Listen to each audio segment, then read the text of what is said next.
Здравейте, добри и загрижени хора! В началото на лятото сме и всички от нас искаме да изглеждаме добре на плажа, да се чувстваме уверени, красиви, стройни.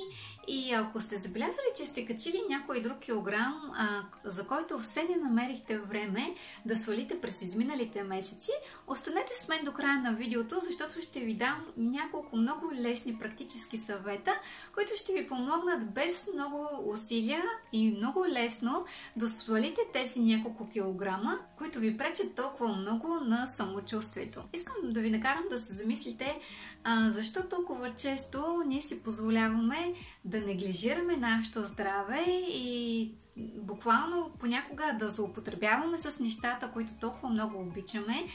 Знаем, че не ни помага да бъдем по-здрави, а пък в същото време дори ни помага да трупаме някой друг излишен килограм. Много мислих върху тази тема. Сигурна съм, че има много причини, но една от причините е ние да злоупотребяваме със своето здраве и да трупаме килограми от нашия нестихващ апетит за любимите ни храни факта, че ние реално не осъзнаваме колко важно е нашето тяло и по-скоро колко важно е здравето на нашето тяло за нашия живот. И сега тук ме слушайте внимателно, защото ще ви дам едно много ключово осъзнаване, което вярвам, че ако наистина го разберете в дълбочина, вие никога повече няма да злоупотребявате с тялото си по никакъв начин. Замислете се, всичко, което ще постигнете в този живот, ще бъде благодарение на вашият ум, на вашите две ръце, на вашето тяло, на вашата визия, на вашите качества, на самия вас. Ако погледнете на тялото си като на инструмент, през който вие преминавате в живота, който вие трябва да използвате по най-умелия начин, за да осъществите потенциала си, за да реализирате замисъл, който живота е вложил във вас, вие не бихте ли искали да имате най-доброто състояние на този инструмент, за да може все пак да ви служи по най-добрия начин?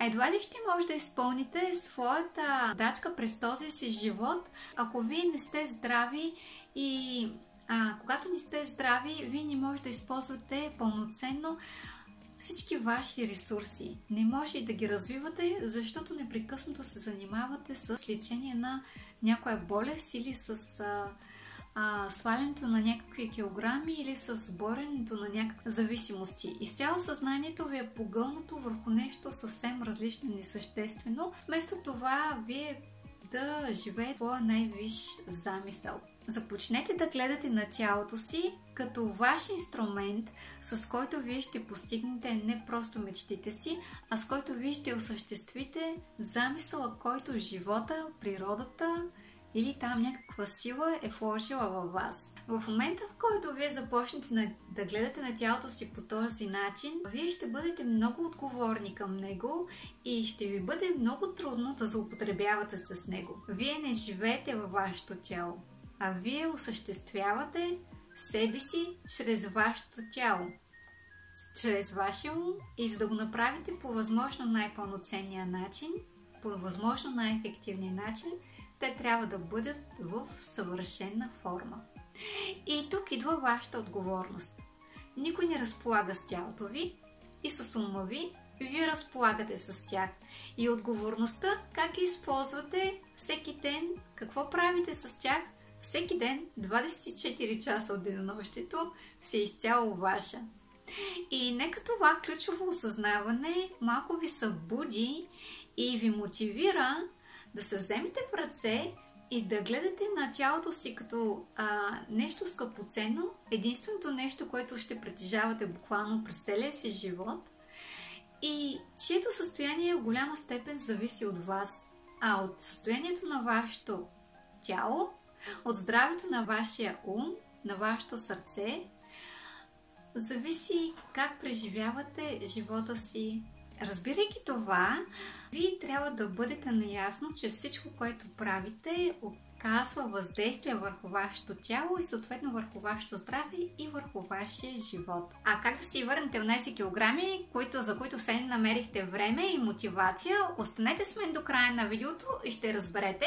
Но преди това искам да ви помоля да се абонирате за моя канал, ако все още не сте го направили, защото така ми помагате да стигам до все повече осъзнати хора, които се чувстват достатъчно отговорни за собственото си здраве и са готови да предприемат действия, за да го съхранят в дългосрочен план, а и така заедно изграждаме общност, където ще можем взаимно да се вдъхновяваме, мотивираме и споделяме своите трудности, опитности и победи, които ще ни помагат да вървим напред към изграждането на нашата още по-светла версия, която ще създаде нашето още по-светло бъдеще, за което ви благодаря предварително от сърце.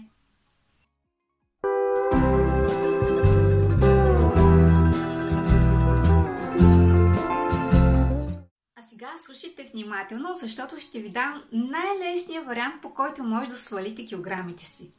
Отделите си някое спокойно местенце, сядате тихичко и в продължение на 15 минути на ден си повтаряте, че вие отслабвате, имате красиво тяло, вие ставате щастливи, вие сте спокойни, вие сваляте онези килограми, въобще внушавате се, че ще свалите килограмите и така ще ги свалите.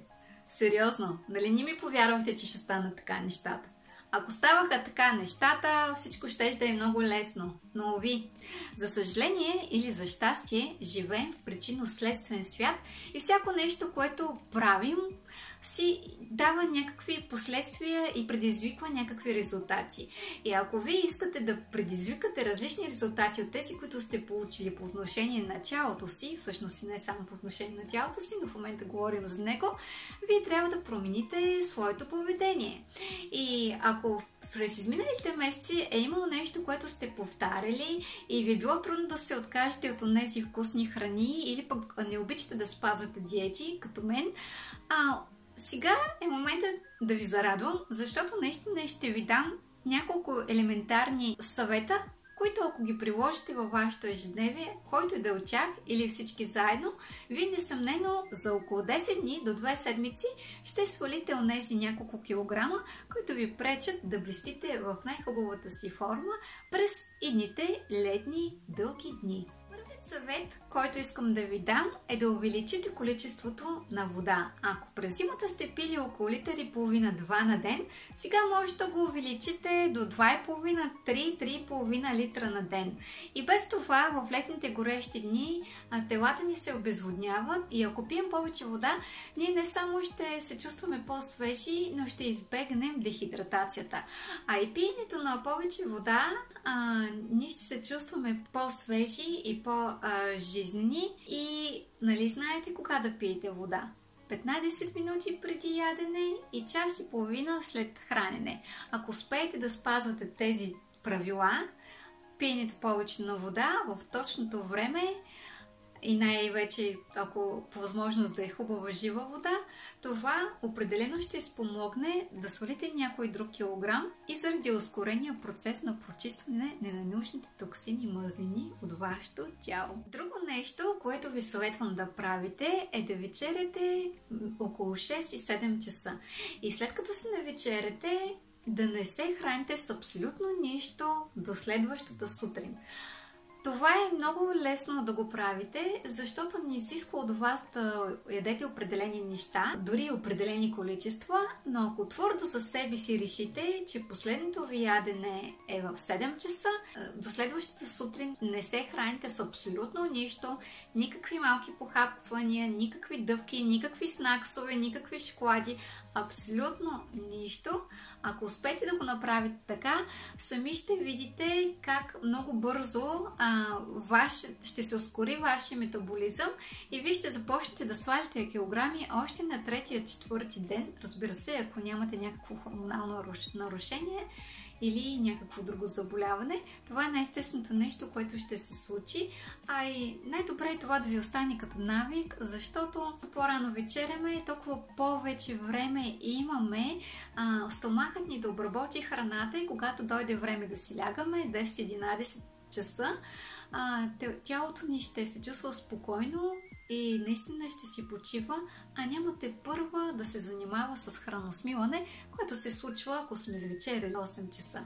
Трето, много лесно нещо, което може да правите. Сега, когато е толкова топло, има толкова много свежи плодове, зеленчуци, салати, можете да замените вечерите винаги с някаква свежа храна. Забравете за всякакво готвено ядене, когато вечерите. Заменете го с някоя хубава салатка, плодова или зеленчукова. Ако смятате, че те няма да ви заситят, можете да направите малко по-голямо количество от тази салата и да добавите кълнове или ядки по ваш вкус. Направете вашето последно ястие от деня изключително богато на витамини и минерали, нещата, които се съдържат в свежите плодове и зеленчуци. Така вие ще помогнете на стомаха си в края на деня наистина да си почине от всички други неща, с които сте го занимавали през деня. И другото, което може да използвате вашата вечеря като ритуал, в който вие снабдявате тялото си с най-красивата храна, с най-свежите плодове или зеленчуци, които всъщност не са просто храна, но ще бъде лечебно средство и вие докато спите, всичките витамини, антиоксиданти и минерали от вечерята, които сте приели, ще лекуват вашето тяло докато вие спите. Това не ви ли е много красиво и не ви ли е много мотивиращо?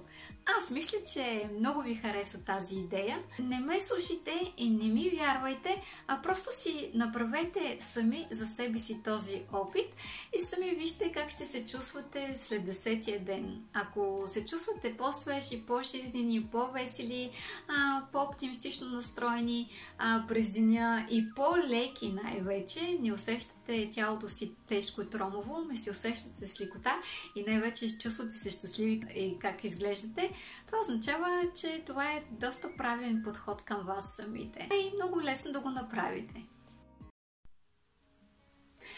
Още едно нещо, което може да направите сега, когато е лято, сякаш прясно изцедените сокове и фрешове са по-естествени като напитки, отколкото всичките други газирани напитки, с които сме свикнали. Просто заменете чайовите, газираните, алкохолните напитки, ако щете, с прясно изцедени сокове или с фрешове. Тази малка промяна ще се отрази освежаващо на вашето тяло. Ако успеете с волята си да направите едно от тези неща или всички заедно най-добре за още по-бърз ефект, то вие след около 10 дни може да се поздравите първо за това, че сте положили усилия, второ за това, че сте имали воля да го направите и трето, сега ще ви дам малка тайна. Вие няма да бъдете способни да го направите, ако не сте осъзнали първото нещо, което ви казах. А именно, че тялото е единственото нещо, с което ще разполагаме през целия си живот и че благодарение на него ние ще осъществим потенциала си, ще осъществим замисъла, който самия живот е вложил в нас и заради който изобщо ни е вдъхнал и ни е позволил да живеем и да съществуваме. И благодарение на нашето тяло, на здравето на нашето тяло, на здравето на нашия ум, на здравето на нашето сърце, ние ще бъдем способни да осъществим този си замисъл или не. Отново, отговорността зависи от нас. И отговорността не е в начина, по който мислим, не е в това какво четем и какво слушаме и кого слушаме и кого следваме, а отговорността е всеки път, когато избираме. Когато избираме правилната напитка, правилната хапка, правилната мисъл, правилния жест, правилното отношение, правилната емоция, правилния светоглед, хора, каквото щете. За всяко нещо сме ние отговорни. И когато не сме доволни от нещо, дори е било дали става въпрос за някакъв килограм или нещо друго, отговорността си е изцяло наша. И ако на нас наистина ни пука за собствения ни живот и за това дали ние ще изживеем своя смисъл, своето предназначение, ние трябва да започнем с тялото си, с превъзпитаване на елементарните навици, ежедневните навици и които да надграждаме с всеки изминал ден. Мили хора, искрено се надявам, че съм ви замислила, защото няма смисъл да правите нещата механично. Вие трябва напълно да осъзнавате всяко действие, защо го правите, какъв резултат искате да постигнете и какви усилия ще положите в тази посока, за да го постигнете. Няма как да се случат нещата само с мислене. Трябва и действие. Даже понякога по-добре да действате, отколкото само да мислите, защото в самия акт на действие, вие много пъти ще сгрешите, но от много грешки все ще учите. А докато мислите, пресмятате и умувате кое е правилно и кое не, много често си оставяте само с мисленето, защото просто нямате коража и силата да прилагате това, което го мислите на практика. Искрено вярвам, че осъзнаванията, които ви дадах днес, наистина са ви провокирали, докоснали и ще ви направят по-загрижени, по-отговорни към себе си, към своето здраве, към живота, ако щете, за да можете да се проявите все пак по възможно най-добрия начин, който природата, живота, силата е предвидила за вас. Желая ви един прекрасен, светъл, изпълнен с смях и радост ден. И ви напомням да прилагате това, което знаете, ако искате все пак да видите някакви промени и че грижата за себе си оставя във ваши ръце. Аз само тук ви го напомних и днес. Благодаря ви, че мислите в тази посока, благодаря ви, че ме изслушахте и до нови срещи! Ако информацията, която току-що научи, смяташ, че ще ти бъде наистина полезна, ти напомням да се абонираш за моя канал. Така винаги ще знаеш за най-новите ми видеа и ще бъдеш винаги актуален в грижата за себе си.